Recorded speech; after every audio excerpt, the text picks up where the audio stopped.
Hey, settle in with me for a moment. I've been running the Panorama XL every day for weeks, and it didn't just upgrade my setup, it changed the entire way I move through my work and gaming. This isn't just a tower. It's a mindset shift. If you're the kind of person who can feel when performance is truly premium, the kind who refuses to settle for mid-tier limits or outdated hardware holding you back, then this is exactly your territory. And while you're here, check the current price and stock, because systems at this level don't sit still for long. You probably reached this point because your old desktop started showing cracks. Maybe it was the heat, the noise, the sudden frame dips, or that sluggish feeling when you stack heavy workloads. For me, it was trying to game, stream, and edit at the same time, and watching my old PC tap out. The first day with the Panorama XL felt like I'd stepped into a completely different league. Everything was instant. Everything was fluid. Everything responded like it finally understood what I expected from a machine. What hits you first isn't the raw numbers, even though they're insane. It's the emotion behind the performance.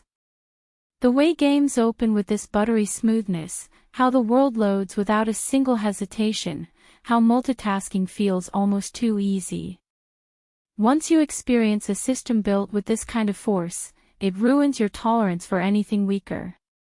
I've used it for long editing sessions, high-refresh gaming nights, running huge files, and handling multiple creative tools at once. The 360mm liquid cooling isn't just for show, it keeps everything controlled, quiet, and stable no matter how hard you push it. That's the kind of consistency that changes your whole relationship with your PC.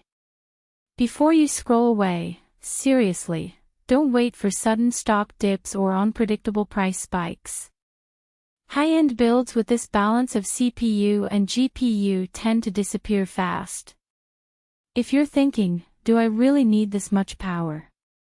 That doubt fades the moment you actually use it. The surprise benefit for me wasn't even the raw speed. It was the freedom. No bottlenecks. No compromises. No adjusting your workflow around the machine. The Panorama XL opens everything up, and you start working and playing like someone who finally has room to breathe. And there's something different about owning a rig like this. It signals that you're done with the compromise era. That you're stepping into a higher tier of performance and expecting your hardware to keep up with your ambition. Every time you compare it to a cheaper or weaker setup, you circle right back here because deep down, you already know the level that feels right for you. Effortless multitasking that never slows you, gaming that feels sharper, smoother, more alive, creative work that flows without friction, a cooler, quieter system even under pressure, a workspace that feels instantly more powerful. The only downside is that your older peripherals will feel outdated instantly. And once you get used to this speed, there's no going back, so budget for future upgrades you'll definitely want. Eventually, the comparison loop gets old. You stop looking for the perfect deal, and choose the system you already know matches who you are as a performance-driven gamer and creator. So if the Panorama XL feels like that next step for you, don't turn this into one of those upgrades you regret postponing later. Check the price, trust your gut, and step into the level of power your setup has been missing.